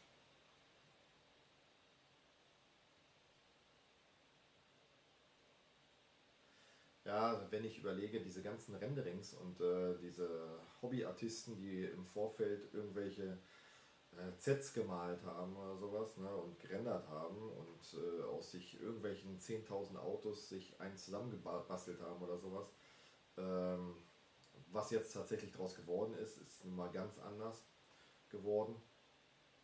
Aber gut, muss man mal schauen. Ja. Aber wie gesagt, ich denke mal, da wird sich nicht mehr viel dran tun. Es war damals beim 350Z war das auch, wenn sich noch daran erinnern kann, als der 350Z Prototyp halt vorgestellt worden ist, der war auch schon sehr dicht an der Serie. Da hat sich nicht mehr so viel getan. War ein bisschen, die Proportionen hatten sich dann noch ein bisschen verschoben, die Froschstoßstange hatte sich nochmal geändert, aber der Rest ist eigentlich so geblieben. Also auch diese ganzen Skizzen, die es im Vorfeld gab, was Armaturenbrett und Mittelkonsole anging, das war alles schon final, wenn man so will.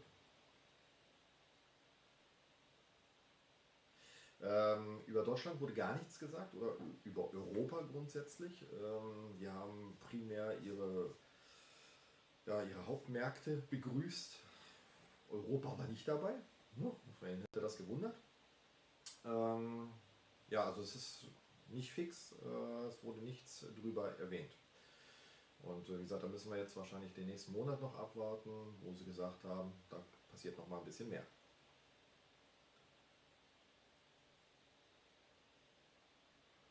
Ja, hau rein. Dann rein von der offiziellen Seite, dann mach.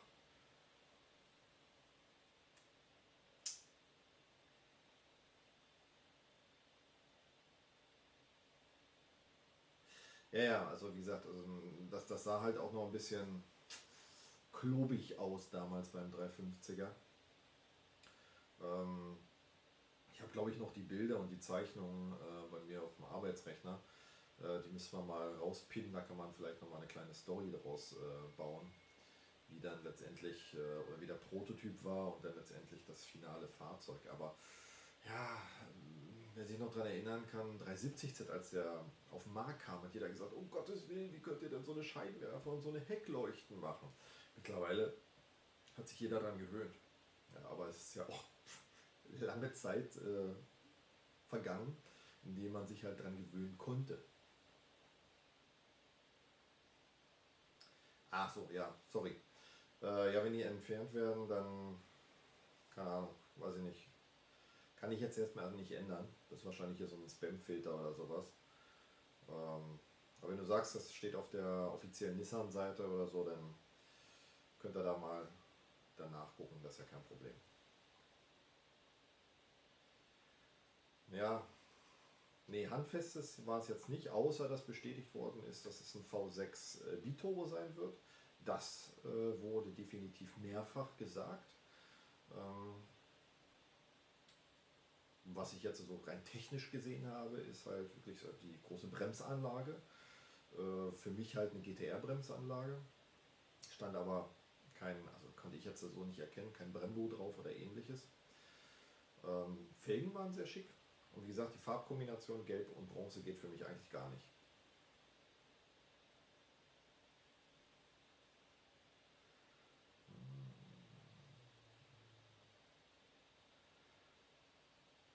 Ja, Yunus, wie gesagt, habe ich gerade schon erwähnt, es wurde nicht bestätigt, dass der nach Deutschland oder nach Europa kommt.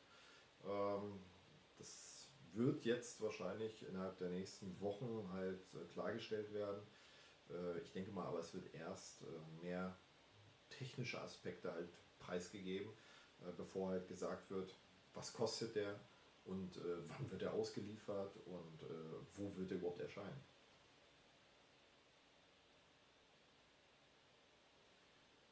Ja, schick eine Mail. Schick eine Mail. Kein Problem. Kann ich über Handy abrufen. Kannst mir auch optional, dann können wir uns das vielleicht doch nochmal angucken. Ich habe auf der Facebook-Seite ein WhatsApp-Button.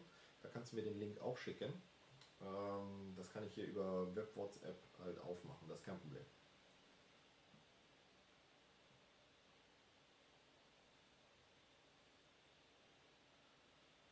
Können wir uns das vielleicht nochmal im Detail angucken und darüber philosophieren.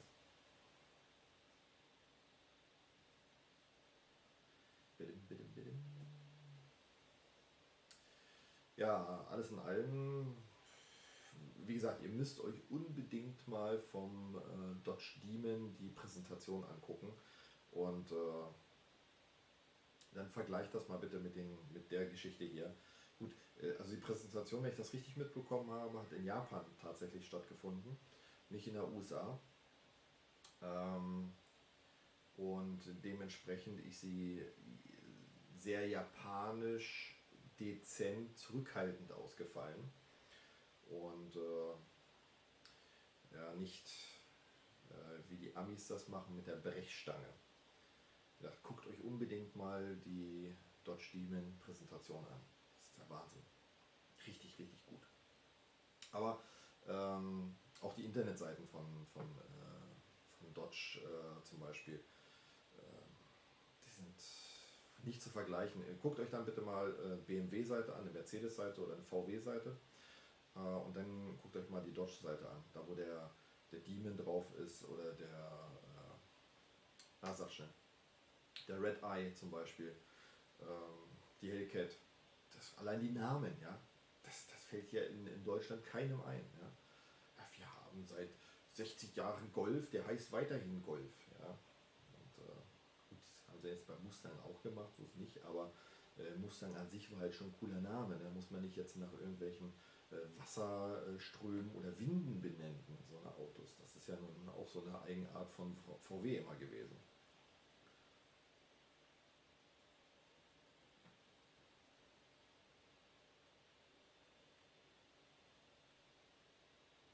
Welchen Namen findet ihr denn grundsätzlich cool beim Auto?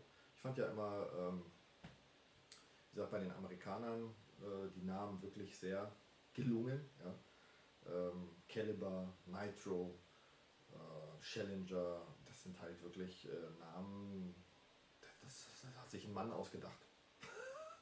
Das ist einfach so. Das ist halt auch entsprechend die Zielgruppe. Gut, beim Caliber jetzt vielleicht nicht, das ist ein hässliches Auto. Aber gut.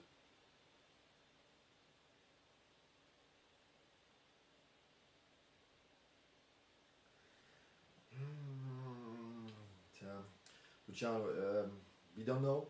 So we know more if we see the car from underneath. So if you see the axle, the suspension, and that stuff. So in that case, you can say it is based on a 370Z or not. So that's maybe it's a complete new platform. Nobody knows. So but we have to wait. So that's it. So hopefully we will see a little bit more of final pictures of suspension or whatever. So in that case we can say it is completely new or not. But I'm pretty sure that they make changes, but maybe not so much. Was kein WhatsApp? Oh, wo gibt's denn sowas noch? Warte mal. E-Mails. Mal gucken. Oh. Ja, okay. Warte. Das müsste ja hier auf der Seite sein tatsächlich. Moment. Dann gehen wir hier mal drauf. Zack. Gucken, ob da was drin ist. So, guck mal. Ah, hier können wir noch ein bisschen gucken. Das ist doch schön.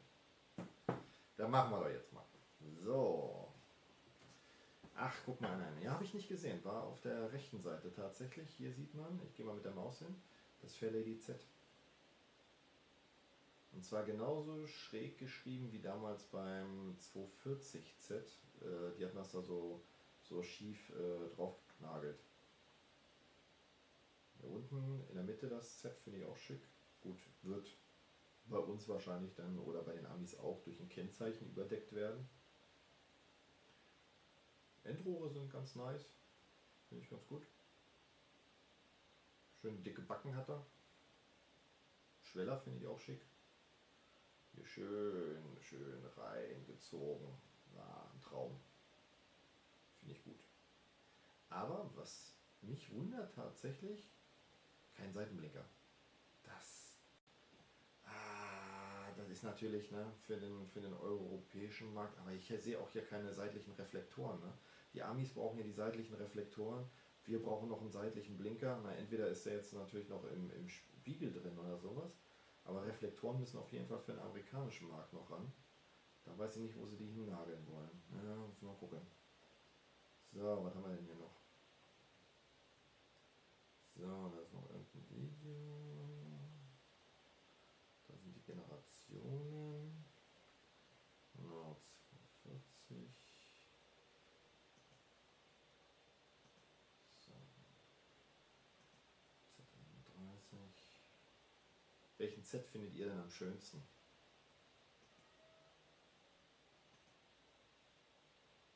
Oh, hier los. 370Z vergessen. Da steht ja die Etage tiefer. Haben Sie 370Z vergessen? A Brief History of Acceleration. Dritte Generation, vierte Generation, fünfte Generation. Ende. Hat sich der Webdesigner wahrscheinlich gedacht, ne, 370Z passt nicht mehr drauf. Ja gut, wenn Blinker im Spiegel ist, ist ja gut, aber die Amerikaner brauchen trotzdem die Reflektoren.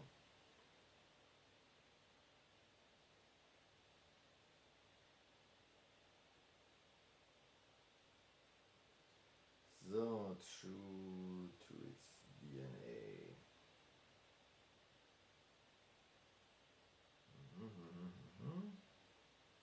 Ja, Silhouette finde ich schick. Ich hoffe nur, dass man da ein bisschen mehr Kopffreiheit hat für große Leute, weil da hatte ich im Supra echt Probleme. Der hatte auch eine relativ kleine Windschutzscheibe, hat man gesehen. So, jetzt haben wir hier Interieur.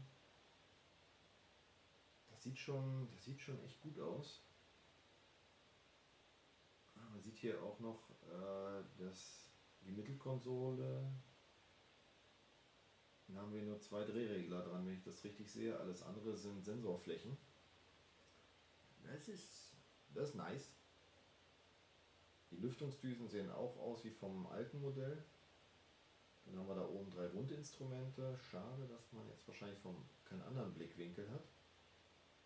Ja, aber da hat schon einer vorhin geschrieben, ne? Die Türverkleidungen sehen aus wie beim 370Z. Also ja, kann ich so bestätigen.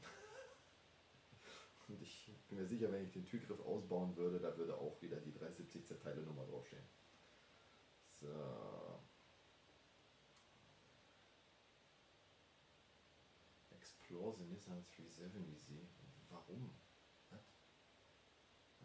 Wenn du nicht warten kannst auf den neuen Z, dann sollst du dir jetzt noch einen 370Z kaufen. Wie soll das denn gehen? Der 370Z wird gar nicht mehr gebaut. Also ich habe eine Information gekriegt vom deutschen Nissan-Händler, der wollte sich noch ein paar hinstellen. Er hat gesagt, der kriegt keine mehr. Da wird nur noch Lager abverkauft, aber die Produktion wurde bereits eingestellt, seiner Aussage nach.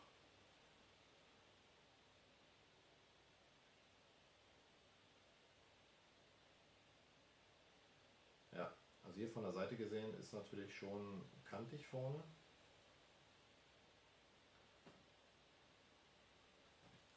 Ich finde es aber gut. Also gut, die Farbe ist halt Geschmackssache, keine Frage. Ich war nie ein Liebhaber von Gelb. Irgendwo, ne? Das Auto darf gelb sein.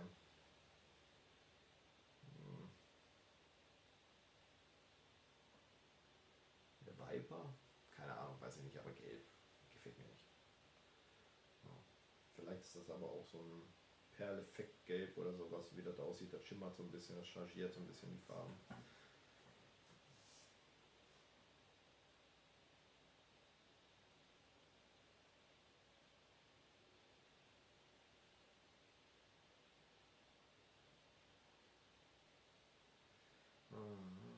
Ja, genau, habe ich gesehen, dass 370Z weiterhin verkauft wird. Ja, die haben wahrscheinlich noch Lagerbestände irgendwo, die sie noch loswerden müssen.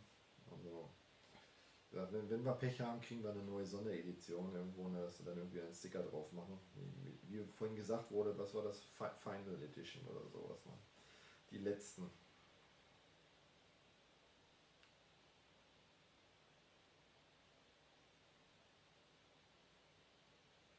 Ja, also hier sieht er natürlich von der Tiefe schon, finde ich, sehr stimmig aus. Ja, also da kleine Spurverbreitung drauf, dann sieht das echt passig aus. Ich denke mal, der wird, wenn er kommt, höher dastehen. Also, dass der so tief kommt, kann ich mir nicht vorstellen. Also denke ich eher nicht. Aber wenn man vorne guckt vom Vorderrad, wie viel Bodenfreiheit da ist, das ist nicht mehr so viel. Hinten klar, Heckstoßstange ist ein bisschen mehr. Aber vorne ist schon wieder, wenn sie da wieder so eine Gummilippen oder so eine Kunststofflippe dran machen oder sowas, dann wird das schon wieder eng.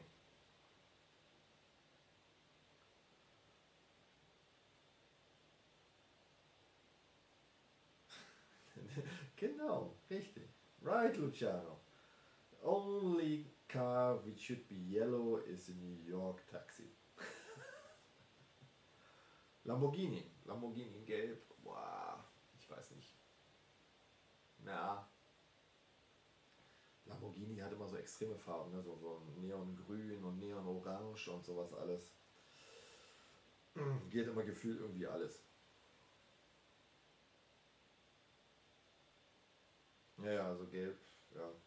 Meins wäre es nicht grundsätzlich, aber ich weiß, dass die 240er damals halt auch in so einem Gelb verkauft worden sind.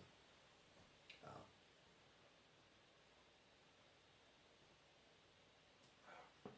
Gut, liebe Leute. Wie spät haben wir es? 3:50 Uhr. Ich muss bald wieder aufstehen. Um zu arbeiten.